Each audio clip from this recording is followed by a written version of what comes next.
মোৰ ছোৱালী এজনী কলেজত পঢ়ি আছে, ল'ৰা এটা 9ত পঢ়ি আছে, এতিয়া পৰীক্ষা আহি আছে, ইফালে এজনী ছোৱালী 7ত পঢ়ি আছে, আমি ক'ত থাকিম?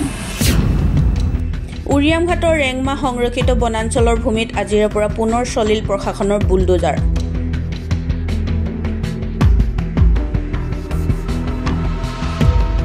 দ্বিতীয় পৰ্যায়ৰ উচ্ছেদত 1 নং মধুপুৰ, ৰাণানগৰ আৰু হাতীডুবি এই 3খনকৈ গাঁৱত চলিছে বন বিভাগৰ উচ্ছেদ অভিযান। হাতীডুবিৰ 107টা পৰিয়ালৰ বাসগৃহ, ৰাণানগৰত 54টা পৰিয়ালৰ বাসগৃহ আৰু 1 নং মধুপুৰত 88টা পৰিয়ালৰ বাসগৃহত প্ৰশাসনৰ বুলডোজাৰ। দ্বিতীয় পৰ্যায়ৰ উচ্ছেদ অভিযানৰ 5খনকৈ গাঁৱৰ ভিতৰত 18 আগষ্টত হালধিবাৰী আৰু কৃষ্ণপুৰত উচ্ছেদ চলোৱাৰ পাছত আজি 1 নং মধুপুৰ, ৰাণানগৰ আৰু হাতীডুবি গাঁৱত চলিছে উচ্ছেদ। 30খনৰো অধিক এক্সেভেটৰ সহযোগত আৰক্ষী, বন বিভাগৰ লোক, CRPF বাহিনী, নগা আৰক্ষীৰ উপস্থিতিত চলিছে এই উচ্ছেদ।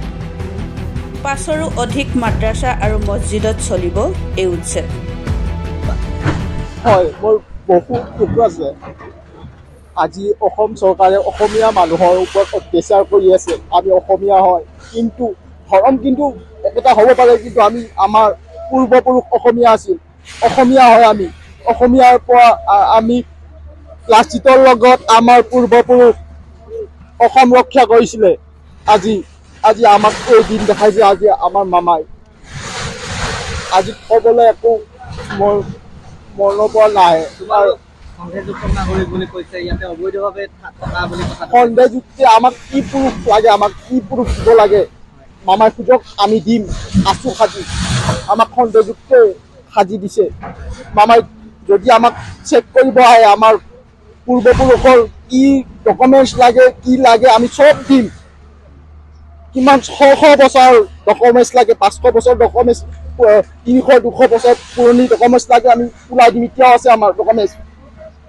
আমাৰ হাজো ৰামদিয়াৰ আমি আমাৰ গাঁওখনৰ মানুহ জনাইছো, কেলে আমাক গৰীয়া মানুহক কেলে কৰিব লাগে? মই কোনো দূৰৰ নগাঁও হেৰি নহয়, মা দেউতা ঘৰ বৰপথাৰ, আই বোপাই সকলোৰে ঘৰ বৰপথাৰ হয়। মই হলিজুলাৰ আমাৰ গৰীয়া মানুহ, কাৰ সৰু পথাৰৰ হয়, আমাৰ এওঁ সৰু পথাৰৰ। কাৰণ কেলে মানুহ আমাক উচ্ছেদ কৰিছে? আমাৰ মাটি বাৰী নাই, আমি যাম ক'ত এতিয়া? মই ল'ৰা ছোৱালী ক'ত থৈ পঢ়াম এতিয়া? মোৰ ছোৱালী এজনী কলেজত পঢ়ি আছে, ল'ৰা এটা 9ত পঢ়ি আছে, এতিয়া পৰীক্ষা আহি আছে, ইফালে এজনী ছোৱালী 7ত পঢ়ি আছে, আমি ক'ত থাকিম? আমাৰতো 79 চনতে অহা, তাৰ আগতে আমাৰ শহুৰ বুঢ়া অহা, কাৰণ আমি আৰু এওঁতো 79 চনত অহা।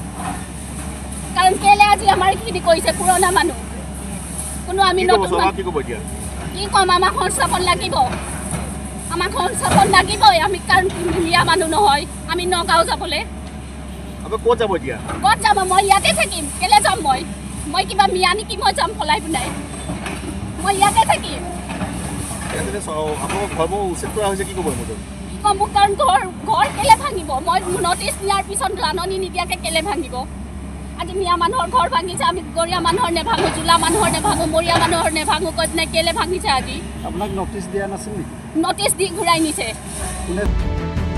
গোলাঘাটৰ পৰা পল্লৱিতা বৰুৱাৰ ৰিপৰ্ট, সময় অসম।